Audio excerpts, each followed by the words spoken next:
Bismillahirrahmanirrahim. Assalamualaikum warahmatullahi wabarakatuh.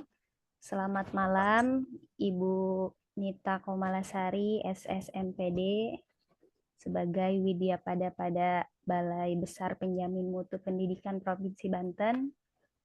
Terima kasih sebelumnya sudah menyempatkan waktu di sela-sela kesibukannya untuk diwawancarai oleh saya sebagai mahasiswa pendidikan profesi guru pada Universitas Muhammadiyah Jakarta angkatan ke-1.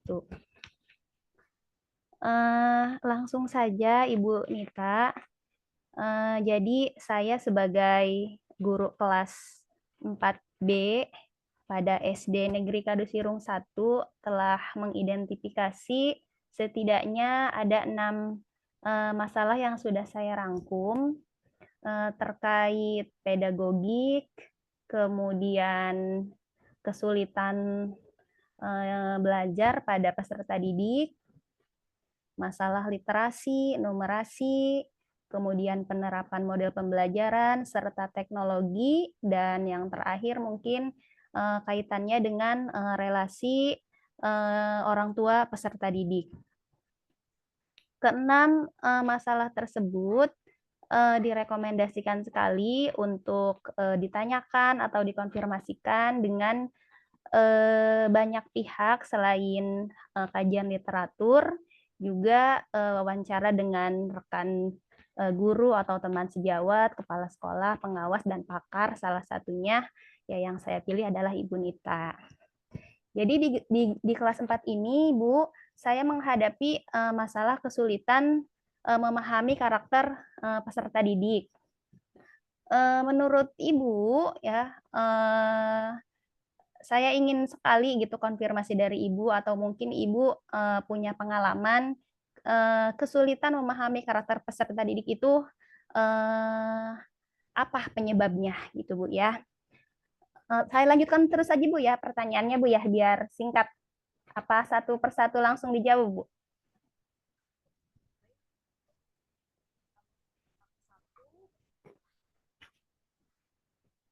Ibu mohon suaranya agak kecil. Ya, Iya, baik. mohon Udah. maaf ini lupa. Ya, ya. Saya manut aja kalau Bu Fitri mau satu persatu pertanyaannya diajukan, berarti saya respon langsung. Kalau mau diulas dulu semuanya juga boleh. Cuma kalau mau efektif sih mendingan satu-satu ya Bu Fitri ya. Baik. Berarti yang tadi dulu ya, Bu, ya. Terkait kesulitan saya sebagai guru, memang mengalami kesulitan dalam memahami karakter peserta didik, Bu. Baik, iya. Bu Fitri, ketika seorang pendidik, ketika seorang guru tidak dapat memahami karakteristik peserta didik, maka dimungkinkan guru tersebut tidak melakukan asesmen awal. Ya, Baik. jadi penting bagi guru untuk melakukan asesmen awal untuk mengetahui bagaimana minat bakat mereka, bagaimana potensi mereka, bagaimana karakteristik mereka, ya, baik dari sisi kecerdasannya maupun dari sisi emosinya. Bahkan guru itu diharapkan melakukan survei lingkungan belajar anak untuk mengetahui sejauh mana dukungan lingkungan belajar yang dimiliki anak terhadap kegiatan belajar yang akan dia hadapi. Begitu ya Bu Fitri ya. Baik, Jadi Bu. penyebab masalahnya bisa jadi karena Bu Fitri tidak melakukan asesmen awal untuk mengetahui kesulitan belajar siswa ini. Begitu ya Bu Fitri ya. Baik, Bu, siap. Lanjut ke yang kedua ya, Bu Nita, ya. Boleh, silakan. Ya, kemudian juga di kelas yang saya ajar terdapat satu peserta didik yang memang dia tidak bisa membaca, nyaris tidak bisa membaca. Nyaris benar-benar tidak bisa membaca, bahkan dalam satu kalimat saja itu butuh waktu yang lumayan lama. Jadi memang sangat kesulitan untuk bisa mengikuti pembelajaran. Selain itu, hanya satu yang tidak dapat membaca dengan lancar. Ada tujuh peserta didik yang mampu membaca, tapi dia tidak Ya, paham isi bacaannya. Begitu, Bu. baca. Menurut Ibu, Baik, kira-kira apa ya, Bu, ya penyebabnya? baik. Ya, ini terkait nantinya dengan kemampuan literasi ya. Jadi kita tidak hanya bicara kemampuan membaca siswa, tapi ini bicara kemampuan literasi siswa itu sendiri. Jadi di dalam literasi itu ada kemampuan menemukan informasi ya Bu Fitri ya. Ya, Nah, untuk mampu menemukan informasi ini, anak sedianya kita bekali kemampuan-kemampuan fondasi. Kemampuan fondasi itu ada beberapa, di antaranya ada kesadaran akan fonemik, kesadaran bunyi, Bu Fitri ya. Jadi pertama dia harus memiliki kesadaran bunyi. Kesadaran bunyi ini berhubungan dengan keterampilan mendengarkan atau menyimak. Jadi ketika guru menyebutkan huruf vokal A, I, U, E, O, apakah kemampuan mendengar, menyimak gitu ya, peserta didik ini baik begitu ya Bu Fitri. Nah, baik. ketika dia punya kesadaran fonemik, kesadaran akan bunyi, maka itu akan menjadi modal awal dia untuk memiliki kesadaran simbol atau bahkan kesadaran keaksaraan. Begitu ya. Nah, jadi penting untuk Bu Fitri melakukan identifikasi apakah yang bersangkutan ini memiliki kesadaran fonemik yang baik. Kesadaran fonemik itu dicek dengan kemampuan alat indera pendengarannya. Jangan-jangan masalah membaca itu disebabkan kemampuan mendengarkannya juga lemah. Jadi ketika dia berlatih membaca, dia kesulitan begitu karena dia juga waktu diajarin itu mendengarkannya lemah gitu Iya, ya. baik-baik. Iya, Terus betul, yang Bu. kedua, ya. Terus yang kedua kesadaran keaksaraan atau kesadaran simbol. Anak ini bisa jadi bukan tidak bisa membaca, tetapi yang bersangkutan panca indera matanya, panca indera penglihatannya lemah gitu Bu Fitri ya. Maka sebelum kita menjudgment bahwa anak ini memiliki kemampuan yang lemah dalam membaca, kita pastikan dulu dua pondasi itu ada enggak pada dirinya. Nah, Hmm, kaitannya dengan kemampuan membaca lancar gitu ya. Nah, ini kemampuan membaca lancar ini juga berkaitan dengan kesadaran tutur. Ini juga kemampuan fondasi yang harus dimiliki seseorang. hmm, Maksudnya kesadaran tutur itu kesadaran apa? Kalau di bahasa itu ada yang kita sebut dengan kemampuan berbicara. Bisa jadi dia tidak lancar membaca karena dia tidak memiliki rasa percaya diri untuk menyampaikan informasi secara lisan. Jadi bisa jadi karena dia malu gitu ya, kurang percaya diri. Nah, itu juga bisa kita telusuri kaitannya dengan kemampuan membaca yang nanti akan terhubung dengan kemampuan literasi siswa. Terakhir, kaitannya dengan membaca intensif, ini kan bicara pemahaman ya, iya. bicara ya membaca pemahaman itu terkategori membaca intensif. Nah, membaca intensif ini bermodalkan pengetahuan.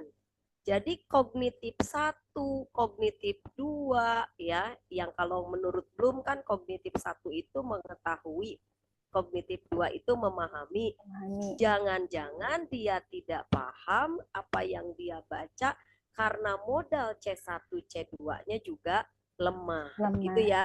Iya. Nah, jadi ya kemampuan menyerap pengetahuannya rendah, gitu. Jadi berdampak pada kemampuan membaca intensifnya, membaca pemahaman. Itu ya kalau menurut saya seperti itu ya Bu Fitri Baik, ya. Bu. Baik. Sangat Ya, jelas, Bu. ya, baik. Terima kasih. Lanjut Bu Fitri Iya. silakan. Yang ketiga, Bu. Jadi, tadi terkait literasi. Nah, ternyata numerasinya juga bermasalah. Jadi malah lebih banyak lagi. Ada 11 peserta didik yang Baik, saya identifikasi mengalami kesulitan baik, dalam operasi hitung khususnya perkalian dua angka, Bu Nita. Jadi ya, ya, ketika ulangan kan soal-soal lebih kompleks ya Bu Nita kalau apa hmm, namanya di akhir semester ataupun UKK. Nah, jadi bukan hanya perkalian saja, jadi ketika keseluruhan mengakibatkan nilai problem solving ya. ulangannya itu jadi di bawah KKM begitu Bu Nita. Baik, ya. Ini bicara numerasi berarti ya Bu Fitri ya. Ya, Numerasi itu eh, kemampuan paling dasarnya atau level kognitif paling rendahnya adalah kemampuan knowing atau mengetahui. Knowing atau mengetahui tentang apa? Tentang ilmu, konsep, cara, alat, prosedur matematika. Nah, jangan-jangan si anak ini bekal keilmuannya atau knowingnya memang sangat rendah. Bisa jadi, nah, ketika dikaitkan contohnya tadi dengan operasi hitung, nah di matematika itu kan ada elemen bilangan. Nah, jangan-jangan pengetahuan atau penguasaan anak terhadap elemen bilangan ini sangat rendah. Dia belum tahu uh, urutan bilangan. Dia belum tahu bagaimana membilang maju, membilang mundur. Dia belum tahu nilai tempat, ya mana satuan, mana puluhan dan seterusnya. Jadi kesimpulannya, ketika Bu Fitri mendapati anak tidak bisa melakukan operasi hitung yang notabene adalah level kognitif 2 dalam numerasi. Jadi level kognitif 2 dalam numerasi itu kan applying, memanfaatkan, menggunakan, menerapkan ilmu, konsep, cara, atau alat matematika. Nah, bagaimana dia bisa menerapkan kalau knowing-nya gitu ya, iya, kemampuan mengetahuinya rendah. Itu rendah yang Bu. betul. Mm-mm. Ya, nah itu yang harus Bu Fitri telusuri. Jangan-jangan bekal knowing atau mengetahuinya memang lemah. Jadi dia tidak bisa applying atau menerapkan keilmuan matematikanya. Itu Iya, ya Bu Fitri ya. baik Ibu, baik. Sangat jelas. Ya, baik. Silahkan lanjut ya Bu Fitri ya. Ah, lanjut ya, Bu. Iya, ternyata Masa Bu ya, saya juga menyadari ya bukan hanya peserta didik yang mengalami masalah, saya pun mengalami masalah tersebut, Ibu. Jadi, baik. yang saya alami memang terkait penerapan model-model pembelajaran yang inovatif memang Mhm. sangat minim terlaksana. Nah, Baik, baik ya. Mhm. Gimana Bu Fitri? ya, kira-kira penyebabnya apa ya, Bu ya? Guru itu bisa mengalami kesulitan gitu dalam menerapkan pembelajaran yang inovatif gitu, Bu. Baik. Ini nanti larinya ke kompetensi pedagogik ya. Maaf ya Bu Fitri ya. Ya, baik. Berarti nanti Bu Fitri harus banyak belajar ilmu bagaimana mendidik anak. Ya, ketika kita akan mendidik seseorang, maka kita perlu tahu strategi, teknik, model, gitu ya, cara, metode yang tepat untuk anak didik kita itu. Nah, makanya saya sarankan Bu Fitri rajin-rajin mempelajari konsep-konsep yang berkaitan dengan strategi pembelajaran tadi. Pahami betul bahwa metode itu ragamnya banyak. Ada diskusi, tanya jawab, penugasan, kemudian ada presentasi, bahkan ceramah itu sendiri adalah metode, ya, dan banyak metode lainnya. Nah, kalau kita bicara model, nah, waktu di K13 lalu pemerintah menyarankan 5 model untuk diterapkan guru. Silakan Bu Fitri kaji 5 model ini, barangkali cocok untuk meningkatkan kemampuan siswa-siswi Bu Fitri di kelas Bu Fitri gitu ya. Baik, Nah, Bu. salah satu model contohnya adalah scientific. Scientific itu ada 5 tahapannya. Jadi di setiap model itu kan ada sintaknya.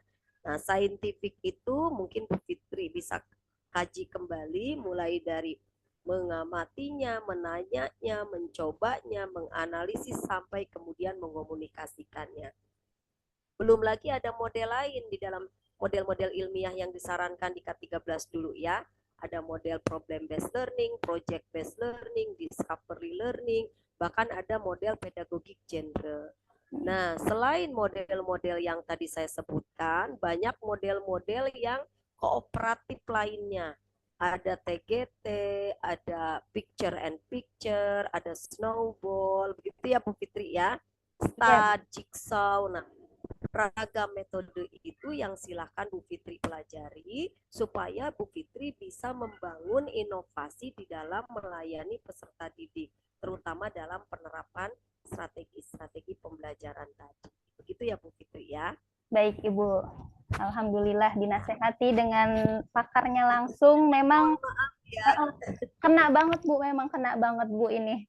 ya. Berarti Sebagai harus lebih banyak iya, ya. memang, Bu. Ya. Buat saya pribadi memang itu jadi kendala.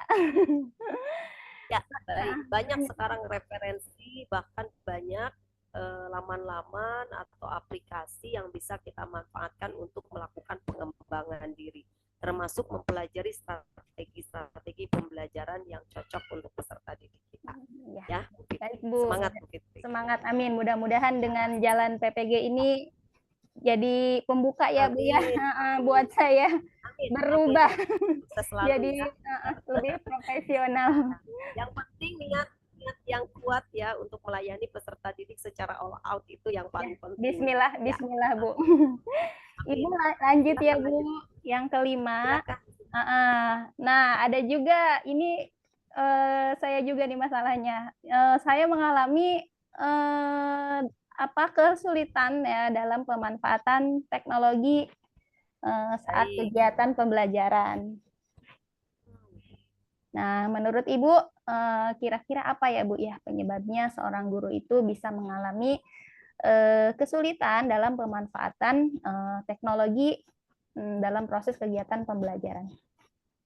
Baik, Bu Fitri, kita saat ini dituntut untuk memotivasi diri kita memanfaatkan digitalisasi ya.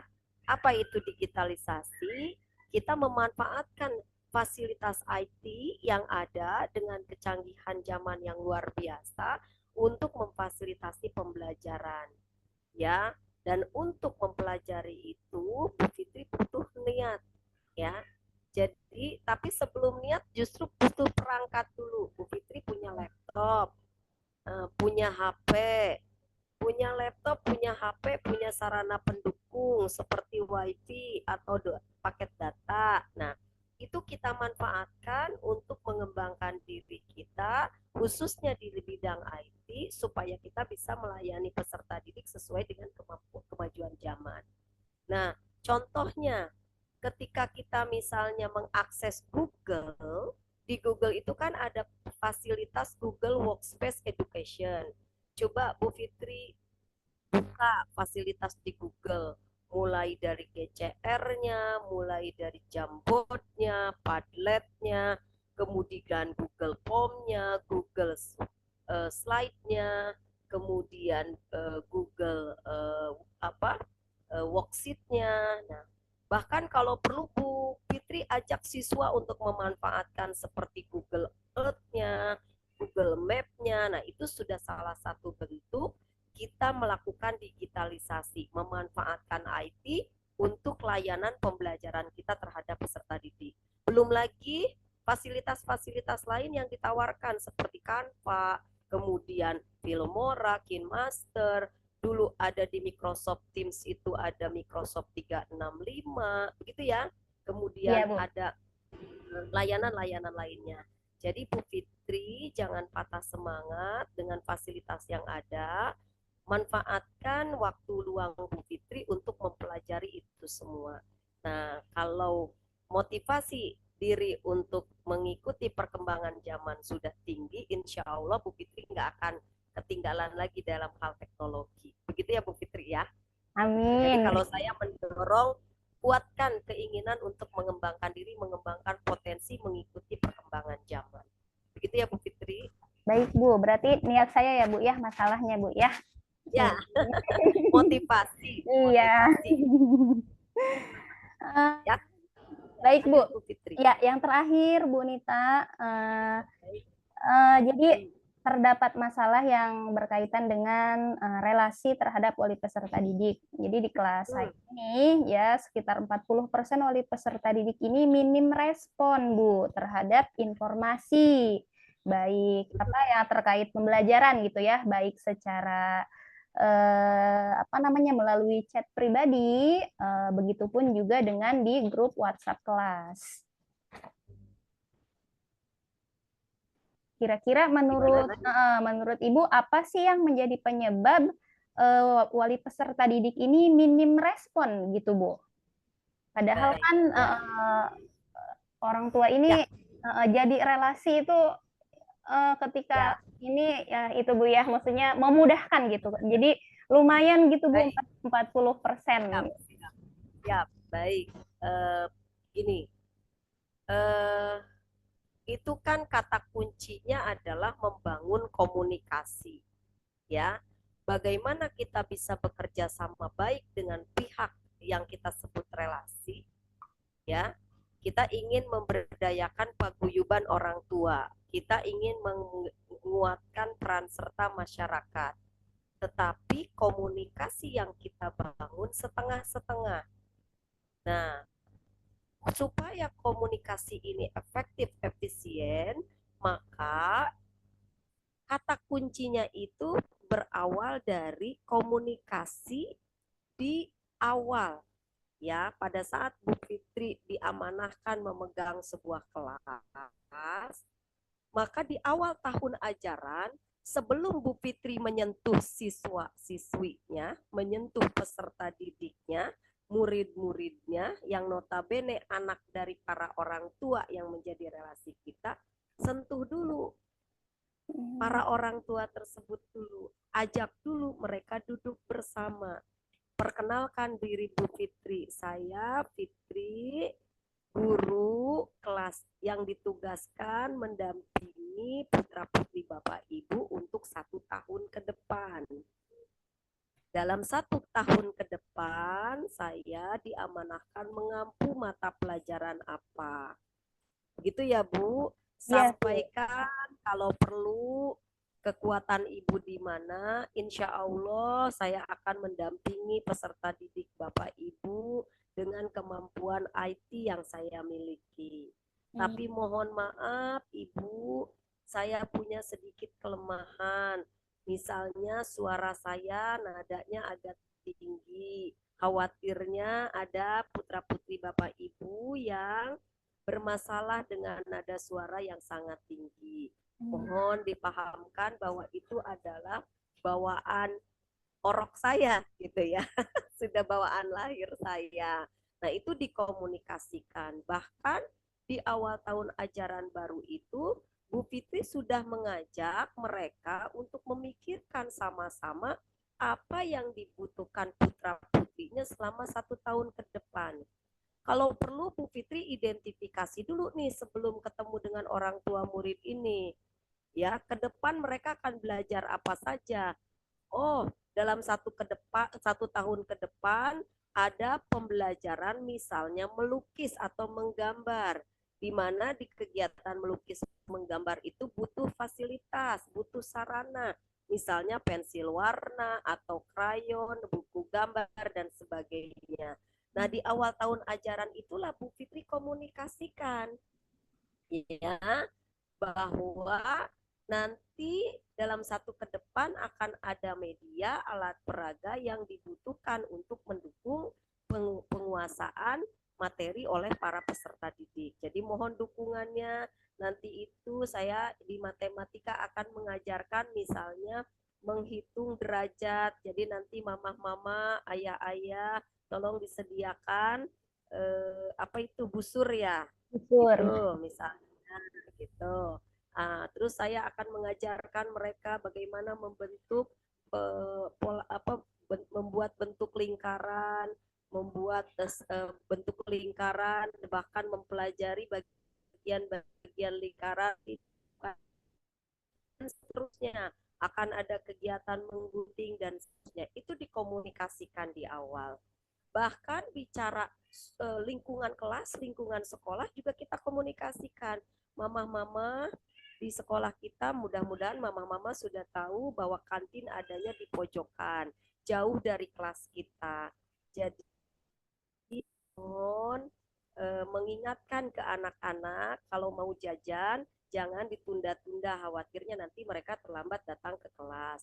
Atau lebih baik lagi kalau mama-mama bekali makanan anak-anak supaya mereka tidak meninggalkan kelas jauh-jauh, khawatirnya nanti membuang-buang waktu. Jadi semua dikomunikasikan. Ceritakan juga di ruang kelas kita itu, misalnya di kelas kita jumlah siswanya gemuk, lebih dari 30, sementara ruang kelas kita sempit. Kemudian sirkulasi udaranya terbatas, jadi mungkin anak-anak akan kepanasan. Jadi mohon bantuan mama-mama begitu ya, untuk mengingatkan supaya mereka bawa selampe atau sapu tangan, bawa tisu, begitu dan seterusnya. Ya, nah itu yang dikomunikasikan di awal tahun ajaran. Kalau apa?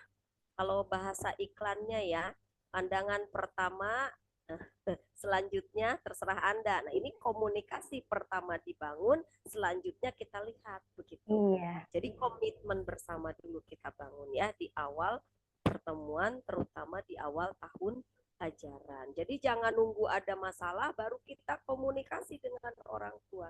Kalau bisa kita komunikasikan rencana kita, keinginan mereka, duduk bersama, planning sama-sama, persiapkan sama-sama. Libatkan orang tua itu di dalam proses layanan kita. Begitu ya Bu Fitri ya. Baik Ibu, luar biasa. Aduh.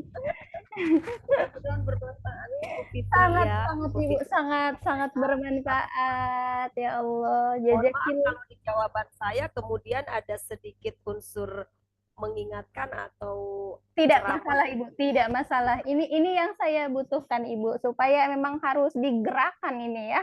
Ya, kuncinya mau berubah dan mau bergerak ya. Itu kunci kemajuan kita ya. Jangan lupa untuk terus melakukan pengembangan diri. Itu ya. Ya, iya. Alhamdulillah keenam pertanyaan yang saya ajukan sudah dijawab dengan sangat baik ya. Jawabannya sangat jelas. Alhamdulillah saya tidak salah pilih. Jazakillah khairan kasiran ya Bu Nita. PPG-nya. Amin, amin, ya. Amin, amin. Ibu Nita juga sehat selalu ya Bu. Terima kasih. Dosennya gali ilmu terus dari beliau-beliau ya. Ya, mudah-mudahan pas PPG menjadi guru yang semakin berkualitas. Amin ya Robbal Alamin. Sehat-sehat buat Ibu Nita. Sama-sama. Terima kasih sekali lagi. Mohon maaf sudah direpotkan ya Bu di waktu istirahatnya. Gak apa-apa. Ya, terima kasih. Saya juga sudah diberi kepercayaan ya Bu. Ya, Ibu saya izin untuk ambil dokumentasi ya Bu. Boleh, silakan. Ya. Saya sudah ambil share ininya sih. 1, 2. Ya, sudah. Alhamdulillahirobbilalamin sudah Ibu. Waktu juga tepat nih Bu, udah tinggal 2 menit lagi. Oh gitu. Karena memang saya pakai Zoom-nya yang free ya Bu ya, jadi 40 menit. Oh, gitu. harus diperbaharui. Ini sudah sering-sering manfaatkan proses seperti ini untuk komunikasi juga dengan orang tua dan peserta didik ya. Oh baik Bu, baik, mudah-mudahan Bu. Ya, Ibu, saya Sehat. iya saya tutup ya Bu ya. Terima kasih banyak sekali Baik, lagi. silakan. Sama-sama. Sukses. Wassalamualaikum warahmatullahi wabarakatuh. Sehat selalu Bu Fitri. Saya izin live ya. Baik Bu. Ya, Assalamualaikum warahmatullahi wabarakatuh. Waalaikumsalam warahmatullahi wabarakatuh.